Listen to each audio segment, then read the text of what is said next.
Om Swastiastu, umat Sedharma yang berbahagia. Apa kabar kalian hari ini? Semoga sehat selalu dan dalam lindungan Ida Sang Yang Widi Wase.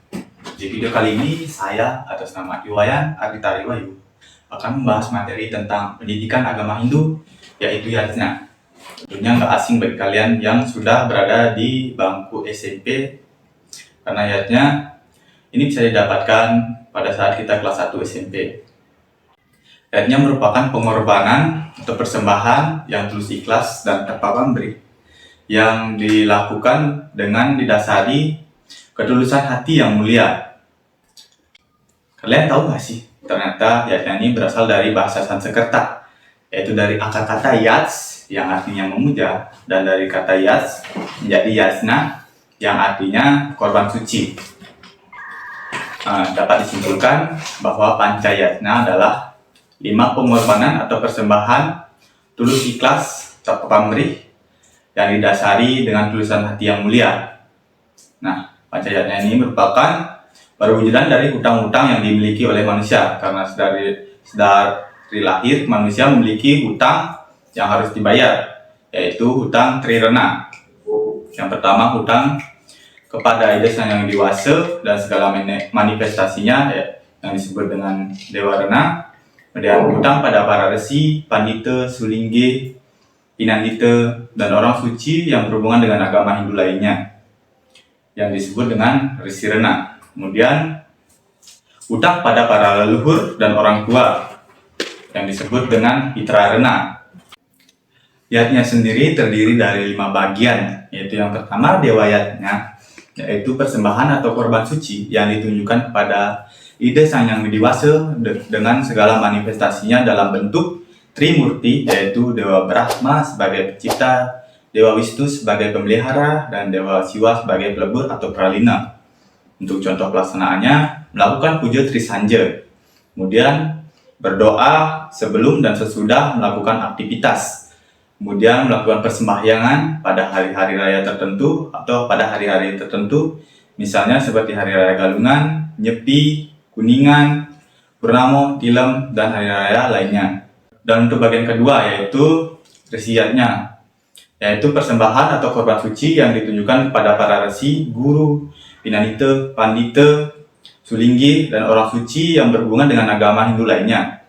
Contoh pelaksanaannya, menaati guru dan orang suci, pinandita, pandita, dan lainnya, menghormati mereka, kemudian memberi punya dan mengamalkan ajaran yang diajarkannya. Dan bagian yang ketiga, yaitu Mitra Yajna, yaitu persembahan atau korban suci yang ditunjukkan kepada roh leluhur dan orang tua kita. Contoh pelaksanaannya, menaati nasihat orang tua, menghormati orang tua, melakukan upacara pengabenan untuk leluhur atau orang tua kita yang telah meninggal. Kemudian bagian yang keempat, yaitu manusia Yajna, yaitu pengorbanan atau persembahan atau korban suci yang ditunjukkan kepada sesama manusia. Contoh pelaksanaannya yaitu upacara saat bayi dalam kandungan yang disebut Garbhawadana atau Pagadang-gedongan. Kemudian upacara kepus-puser, upacara bayi setelah lahir, di mana bayi diberikan bantan dapetan. Kemudian upacara Lubulanin atau upacara pada saat bayi berumur 3 bulan. Kemudian upacara Ngotonin, kemudian upacara potong gigi atau mesangi, kemudian upacara pernikahan atau pawiwahan. Kemudian bagian Pancayajna yang terakhir, yaitu Bhuta Yajna. Bhuta Yajna adalah persembahan atau korban suci yang ditunjukkan kepada makhluk bawah dan lingkungan sekitar. Contoh pelaksanaannya, merawat lingkungan, melihara lingkungan, melakukan caru, nanding segahan, dan lainnya. Itulah bagian dan contoh dari pelaksanaan Pancayajna. Nah, secara waktu pelaksanaannya, Yajna dikelompokkan menjadi 2 bagian, yaitu Nitya dan Naimitika.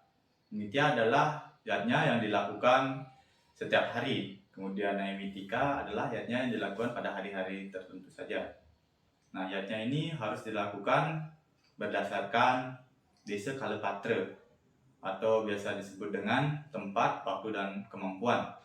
Yang artinya kita harus menyesuaikan dengan tempat yang ada, dengan waktu, dan dengan kemampuan kita melaksanakan ayatnya tersebut. Berdasarkan kualitasnya, ayatnya terbagi menjadi 3, yaitu pertama tamasi ayatnya, yaitu ayatnya yang dilakukan tanpa mengindahkan kaidah-kaidah pelaksanaan ayatnya. Kemudian rajasi ayatnya, yaitu di mana ayatnya ini dilakukan dengan niat pamer saja dan menginginkan hasilnya saja. Dan yang terakhir, satwi ayatnya, yaitu ayatnya yang dilakukan dengan mengindahkan kaidah-kaidah pelaksanaan ayatnya. Nah, oke, Mas Dharma yang berbahagia, itu saja yang dapat saya bahas dalam video kali ini. Jangan lupa like, komen, dan subscribe. Mohon maaf jika ada tutur kata yang tidak pantas dan tidak berkenan. Saya Iwayan Ardita Ribayu, pamit undur diri. Saya tutup dengan Pramasanti. Om Santi.